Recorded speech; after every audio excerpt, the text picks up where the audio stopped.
Теперь только 2 раза в сутки городские куранты показывают правильное время – половина первого. Именно в таком положении замерли стрелки часов на самой узнаваемой достопримечательности Сибая, а виной всему майские дожди.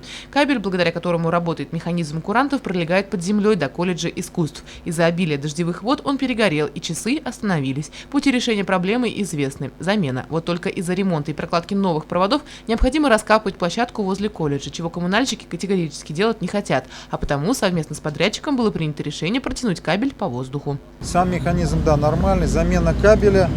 И на сегодня, если вы обратили внимание, мы одним кабелем пустим и питание к самим курантам, и освещение. Я думаю, в ближайшее время куранты запустим, и уже таких катаклизмов, как в течение нескольких лет, если вы обратили внимание, они время от времени останавливаются. Потому что кабель, который с основания этих курантов был сделан, он не менялся. К работам по замене кабеля на городских курантах приступят в ближайшее время. Всего на эти цели выделено 47 тысяч рублей. Отметим, что куранты были установлены в Сибае в середине 80-х годов прошлого века. С тех пор проводилась лишь замена механизма и циферблата. Елена Афанасьева, Радмир Сингулов, Любовь Карпова, телекомпания СТВ.